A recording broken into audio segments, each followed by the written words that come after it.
My name is Brittany Affolter-Kane. I'm the Executive Director of the University Research Corridor. I have with me today several business leaders from around the state who are concerned about changes the state legislature is considering as it prepares budgets for Michigan's 15 state universities. The higher education budget just passed by the Senate echoes the 2% increase Governor Gretchen Whitmer proposed for higher education funding. It's a budget under which all students at all 15 universities benefit and would set up businesses and our state to benefit. Unfortunately, the budget passed by the House is very different. It picks winners and losers and will have a negative effect on students, businesses, and Michigan's economic future. Here to address these points are Mike Gendrinoa, 42 North's partner founder and chairman, and former CEO of self-care products maker Perrigo in Allegan, and soon to be in Medical Mile in downtown Grand Rapids. Imagine Entertainment chairman Paul Glantz, whose innovative movie theaters are in Southeast Michigan, Jim Hackett, the former CEO of Steelcase in Grand Rapids and Ford Motor Company in Dearborn. And joining us by video, Dow President and CFO Howard Ungerleider. I'd like to now turn this over to Mike.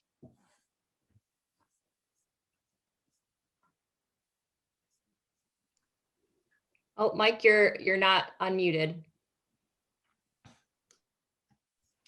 Yes, sorry about that. Good morning. I'm Mike Gendrinoa, the chairman of 42 North Partners, our family office, and we focus on investing, entrepreneurship, and community, especially education. I was the Perrigo CEO and president for 22 years, and as the nation's largest manufacturer and marketer of store brand over-the-counter drugs. My wife is a board member at Grand Valley, so I know how important it is for all universities to get increases this year, especially with the extra costs that have been incurred by keeping students, faculty, and staff safe during this COVID pandemic. I don't agree with the House bill that cuts funding for research universities, but I do believe strongly that the gaps between the funding and the universities need to be much closer, with the research universities receiving a premium. And now is the time to address these gaps and this funding because we are receiving significant funds from the federal government. So the newer universities like Oakland and Grand Valley can be made a little more healthy. This and the future funding should be based on performance as well. After working 10 years with two different governors on the Life Science Corridor Board and the Tri-Corridor Board, and making over 100 trips from West Michigan to Lansing, I'm thrilled that the Perrigo Company's decision to move its headquarters from Allegan to Grand Rapids so it can partner with the medical research facilities that MSU runs there. These are the kinds of partnerships between our higher education institution and businesses that are critical to Michigan's economic future.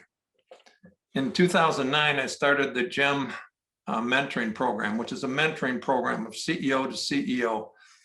And it encourages these entrepreneurs to grow and build their businesses. And we need those in Michigan if we're going to remain an innovation leader. Our universities host incubation centers where students can access help in getting these ideas off the ground and learn from experts on how to start and run a business. These efforts and others allow our universities to be vital pipelines for the graduates in healthcare and business that companies such as Perrigo need to grow and to prosper. There are also places that are doing their own research and coming up with innovations such as new medical products and better ways to protect our Great Lakes, which we all love and enjoy. I hope our lawmakers will realize that one of the most important assets a state can have is universities that produce graduates who keep the economic engine running. And over the next 2 decades, jobs and careers will require more college degrees than ever before. So we need to support our universities in order to graduate more students, not only to fill the open jobs we have today, but to create those jobs that will be opening because of the baby boomers' retirement. In fact, it's clear we need more money going to universities especially now that the federal government is sending these funds to our state for higher education. And while I want to see all universities supported well, our top-ranked research universities invest more to train graduates in high-demanding jobs and deserve to have that reflected in their state funding. And I want to turn it over to Paul.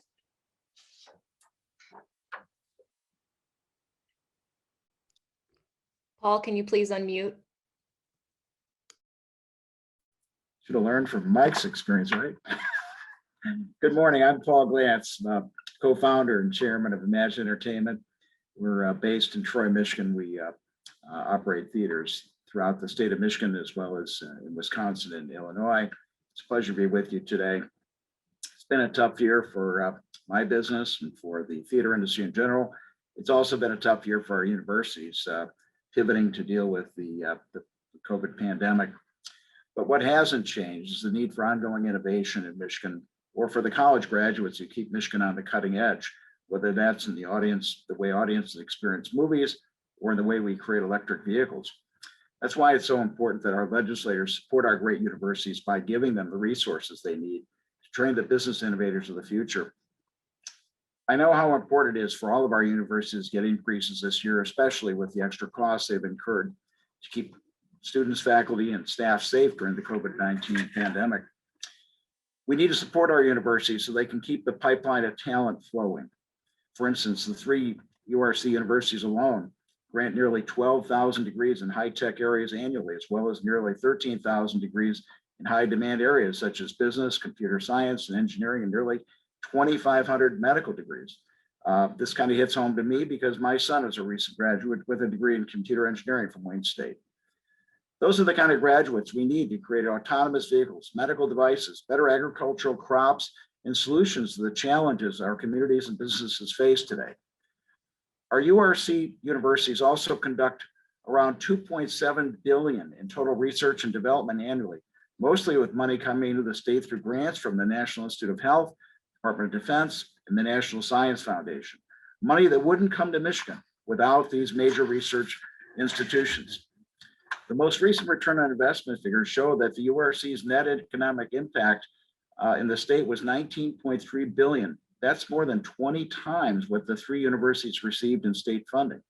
That was money spent on payments to faculty and staff, vendors who provided goods and services for the universities, financial arrangements with the communities where universities are located.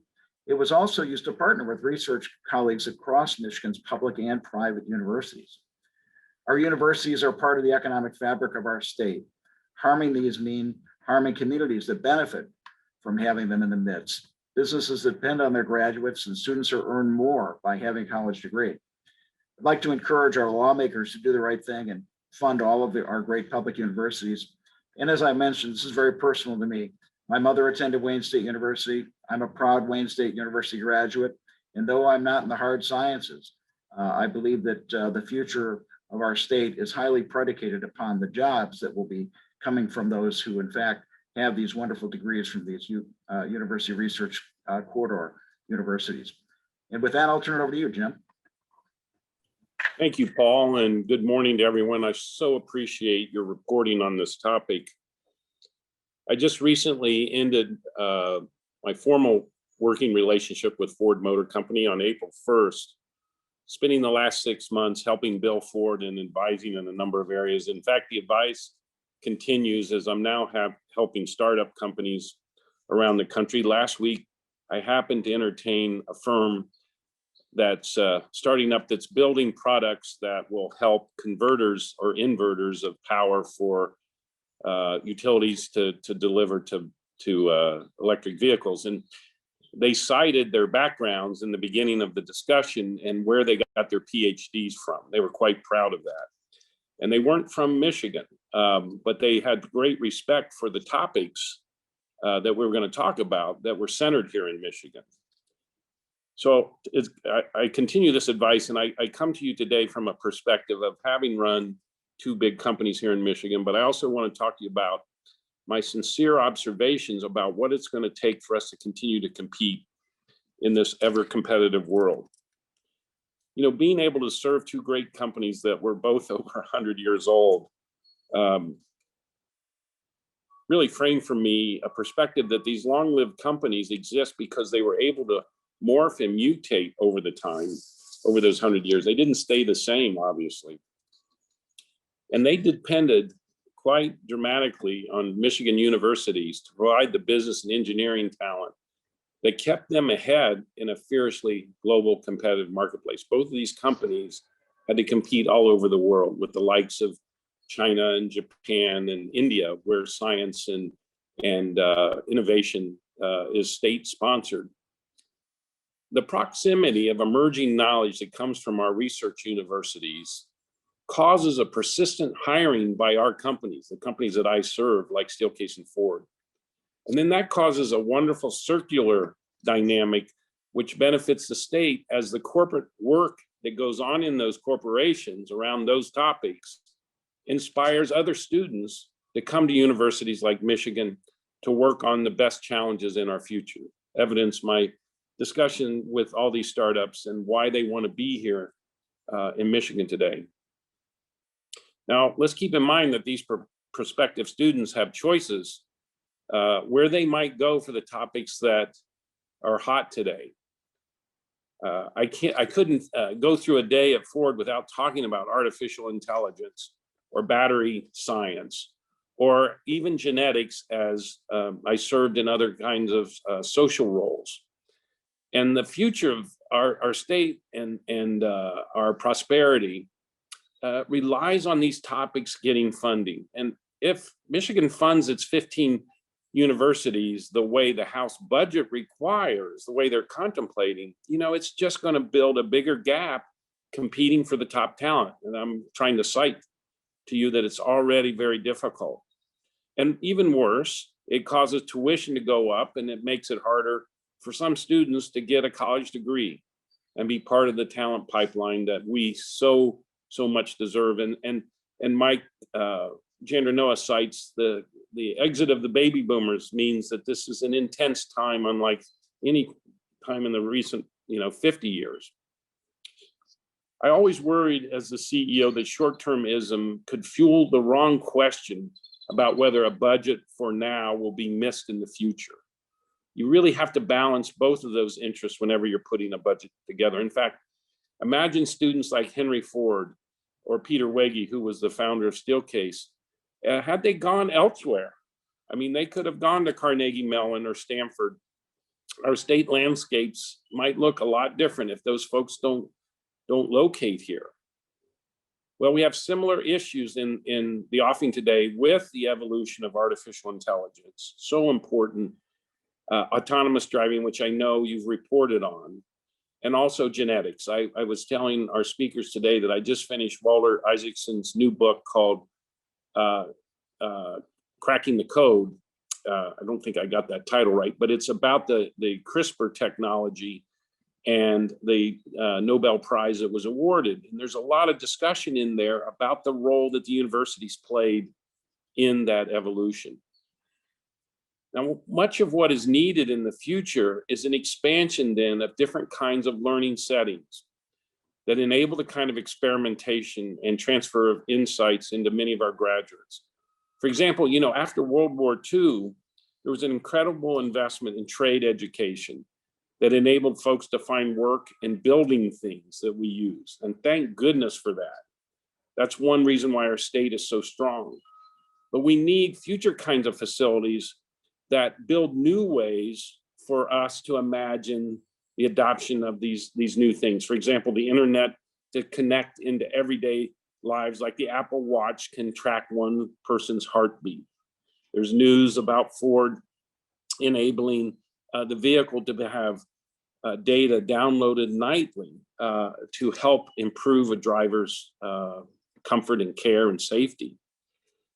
In other words, what the pandemic also taught us, that remote connection can serve an important purpose and enable people to continue to learn. But there's zero question that they missed something really important, which was the interaction together and problem solving and imagining solutions together, and then having objects like new vehicles right next to them as they were working together. Well, we need these kinds of things in our research programs.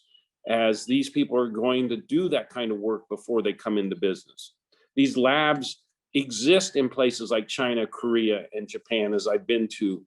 And there's a race now to win the future in the battery technology world, autonomy, as I mentioned, and genetics. So I too urge our House to fairly fund our universities in ways that won't hurt the students and our many strong businesses that call Michigan home.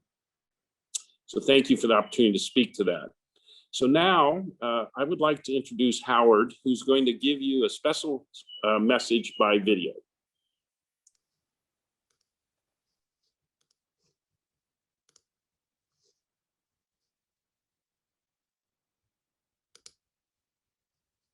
Michigan's manufacturing industry has long benefited from the world-leading science, technology, and engineering talent cultivated by our state's premier research institutions.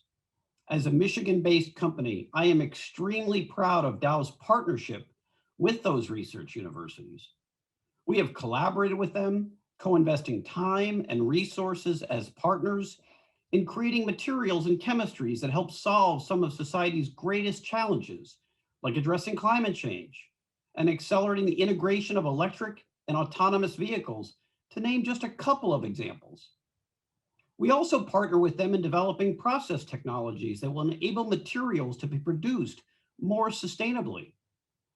These programs share Dow's commitment to ensuring the state of Michigan remains a key center of innovation. Now, as we come out of the pandemic and we begin to reclaim many aspects of our lives, we must make sure that our universities continue to be supported with funding that drives this state-of-the-art research in science and technology. Now is not the time to pull back on these investments.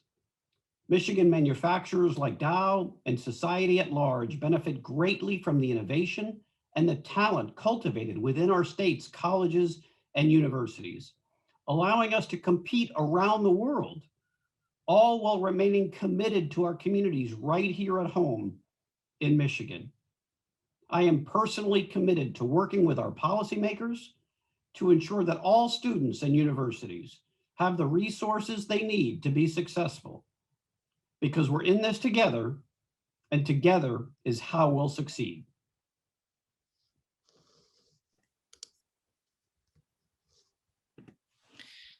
I want to thank all of our business leaders for being with us today, Mike Jandanoa, Paul Glantz, and Jim Hackett, as well as Howard Ungerleider via video. Their message is clear. Lawmakers need to make sure the final higher education budget supports all universities with the funding they need to support students and continue to provide the talent Michigan businesses need. The alternative is a less prosperous Michigan for all of us. We are now going to open up to questions. Please use the Q&A function or put a question in the chat. Just as a reminder, a recording of this conference will be made available after we end here today. We'll also be sending out a press release shortly afterwards, and it will include a link to the recording. If you could also add your affiliation and which speaker you prefer to answer the question. Thank you. I will note that during the presentations, we did have a question from Kim Kozlowski, Detroit News, regarding the proposed approach to higher ed funding that would distribute it on a per student basis, meaning 13 universities would get higher appropriations, 2 would get a lower appropriation, including Wayne State. Just to clarify, the model is actually a per resident student model. It is only counting resident students, not just a per student. And to my knowledge, this model is not used in any other state as a sole metric. It's usually part of multiple metrics if they have a formula. Also, yes, 2 universities will lose funding. 3 universities, however, will receive no increase, and those include the 3 universities in the Upper Peninsula. And some universities like Michigan State receive a very modest increase. Overall, the House proposes no increase to the higher ed budget. So I just wanted to clarify that. The next question coming in is from Dave Eggert, Associated Press. Can you comment specifically on the House Republicans' plan that bases funding on in-state students? It appears to punish and/or push U of M Ann Arbor to enroll more in-state students. Thanks.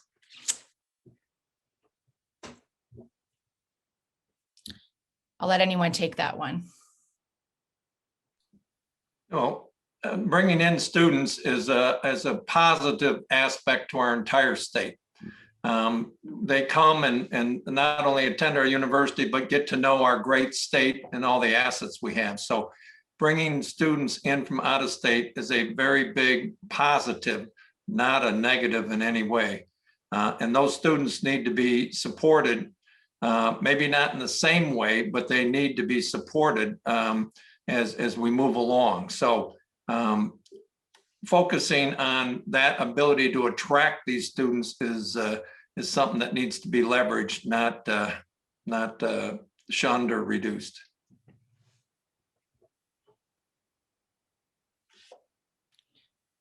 I don't know if Paul or Jim, if you have some additional comments. Yes, I would just add that, as Mike describes, the tension between the in-state and out-of-state applications just continues to grow. And I know from the time that I had the privilege of sitting as athletic director at the University of Michigan, that the applications that we would get outside of the state were just extraordinary in terms of growth and the talent. In a way, Michigan could compete for the best in the world that wanted to attend. So the filtering process in that applications makes sure that we get the best students coming on a competitive basis, and the in-state students, of course, get great attention and consideration for that. So what you want is that competitive system to make sure that we're graduating the best. And I think we can confirm that's what's been happening. I'd make one other follow-up comment to Jim's point, that we've been in a state where our birth rate has been declining. So the number of students in our K-12 system is much smaller than we need to continue the growth in higher education. So given the fact that we do not have enough students in the system, and we don't have enough K-12 graduates who are prepared for four-year schools, we need to bring in out-of-state students to help support the jobs that are open today and the jobs that will be open in the next 5 to 10 years. So this idea of deprioritizing out-of-state students at this time with the baby boomers wanting to retire is not at all reasonable, or would really hurt our competitive advantage in our state. Thank you. I think we have a question coming from Chad Livengood of Cranes, and Andy's going to let him ask it online here.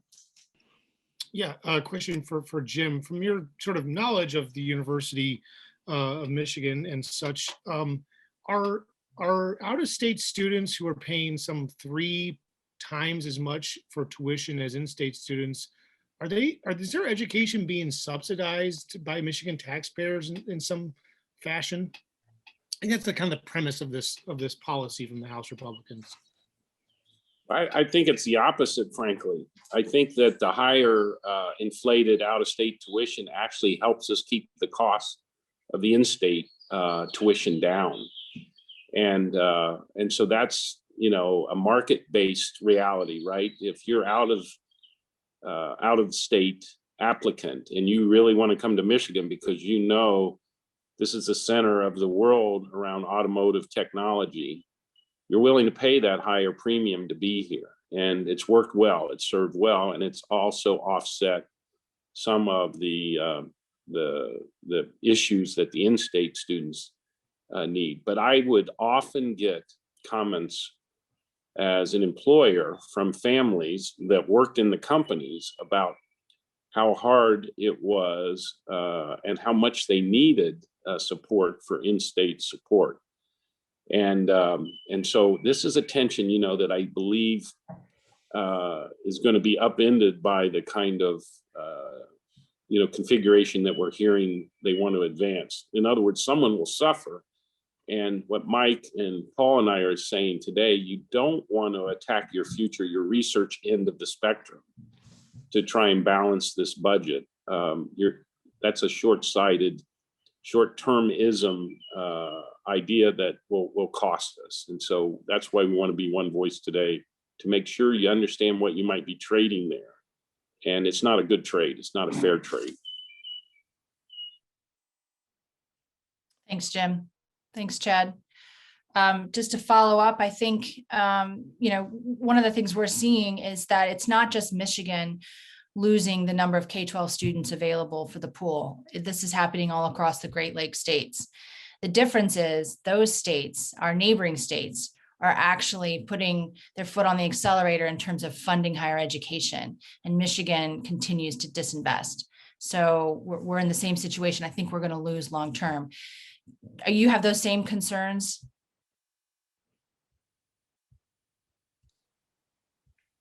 Yes, I have significant concerns in that fashion. And one of the other points to Jim's comment that we're blessed to have, Wayne State, Michigan State, and Michigan attracting students who are willing to pay out-of-state rates. It's a sign of the quality and the value that is perceived and realized there, and we need to leverage that. And in order to leverage it, to Jim's comment, it makes it easier to keep tuition down for the in-state. Plus, the University of Michigan provides an incredible amount of scholarship money for all those in-state students who are under, I think it's $80,000 a year in salary in their home. So they are very supportive of providing that education to the less fortunate. So it's a combination of that ability to support the students. And if we're going to compete with Indiana, Ohio, and Illinois and other states, we've got to have a strong higher education system, or we will be at a significant disadvantage from a business standpoint in recruiting employees and in building our future. I'd like to chime in on Mike's comments. I couldn't agree more. We live in a skills-based society, and the necessity for developing skills is so critical. And these three institutions are considered at the peak, the very finest in Michigan, and the importance of scholarships and the importance of financial aid, the ability of the universities to support students who don't come from a strong socioeconomic background. That is the stepping stone to a better life that I was speaking of earlier. And I believe that's critically important to maintain social mobility and to provide hope and a better future for all. Thanks. I think that's so well said. Thank you, Paul, everyone. I think unless there are any additional questions from our attendees, I'd like to thank our panelists one more time. I appreciate it. And we will be sending out a press release shortly after. So with that, thank you, everyone.